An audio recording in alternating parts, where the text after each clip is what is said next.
Virginia City. This small town, located 30 minutes from the state capital on Highway 341, was once a booming mining town, then a near ghost town. Now, it's a city seemingly frozen in time. The streets are paved, but the sidewalks are still wood, and the storefronts still have the big iron shutters that they had when the city was a thriving boom town in the 1860s and 70s. Evidence of the mines that once ran the town still fill the countryside, too. Visiting such a town feels like stepping back in time to the days of the Old West. Virginia City's history begins not in Virginia City, but in the nearby region of what is modern-day Dayton.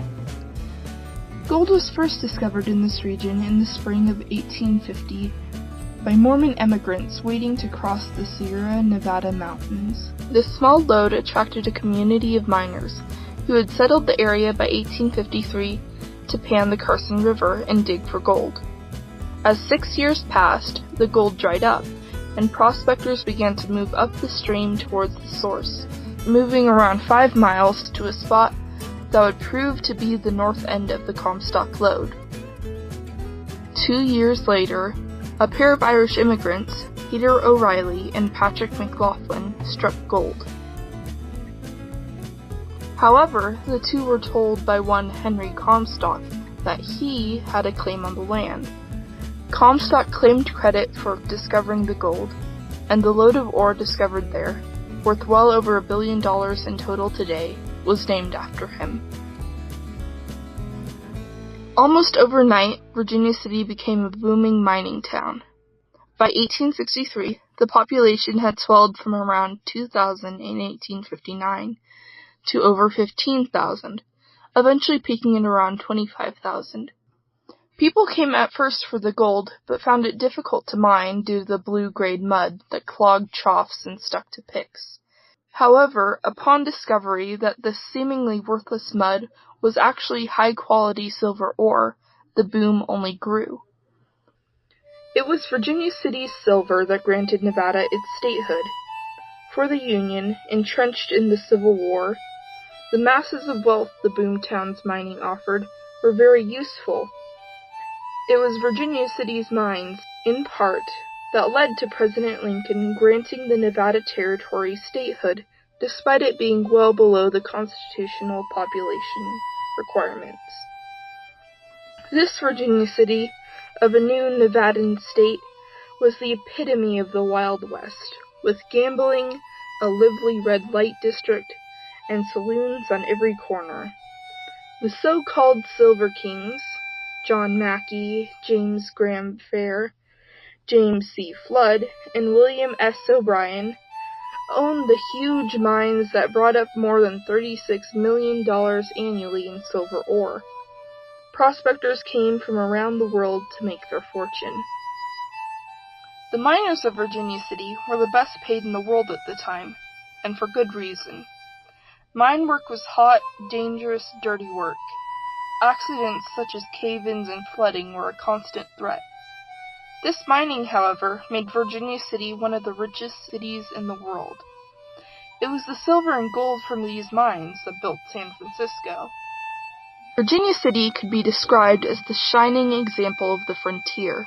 Prospectors and miners, merchants, Chinese workers, freedmen, and Irish immigrants made up the town's growing population. Gambling, prostitution, and drinking were popular pastimes. Fighting was also common. The Bucket of Blood Saloon was so named because, according to legend anyways, that was how much blood was spilt there in daily fights. This isn't to say that Virginia City completely lacked order or modernity, though. There were electric lights and running water. There were schools built to educate the sons and daughters of miners. The Fourth Ward School, the only surviving of the original schools, still stands today. There was even cultured entertainment in Virginia City, in the form of Piper's Opera House, which showed the latest plays and operas. Churches and synagogues sprung up as well. The St. Mary of the Mountains Cathedral stands today. its steeple visible from all over town. Virginia City could even be said to be the birthplace of Mark Twain. Samuel Clemens, along with his brother Orion, moved to the Nevada Territory in 1861. It was here, while writing for the Territorial Enterprise, that Clemens first used his iconic pen name.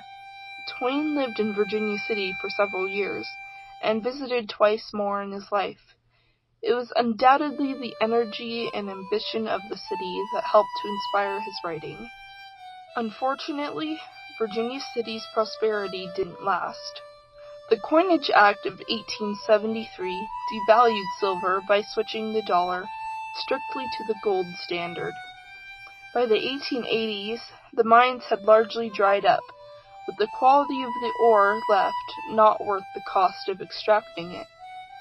A series of fires that destroyed much of downtown, including the first St. Mary of the Mountains Church in 1875, and a silver crash in 1878, doomed the town. With the bonanza over, people left town for greener pastures.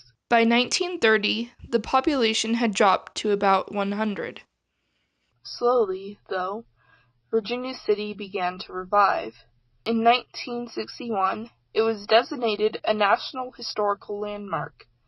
Virginia City also became more well-known with the popularity of Bonanza, a western that ran from 1959 to 1973, which was set on the fictional Ponderosa Ranch that bordered Virginia City. Virginia City even managed to influence the counterculture movement of the 60s and 70s.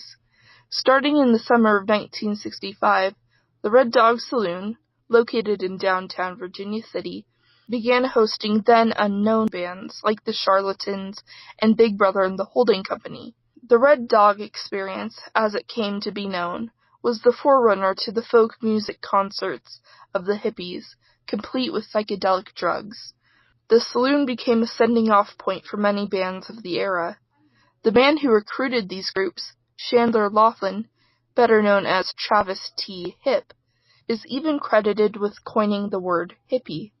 Today, Virginia City is a popular tourist destination. The mines have long since closed, but this little town has held on. Piper's Opera House, the historic Fourth Ward School, and the Bucket of Blood Saloon are still open to the public.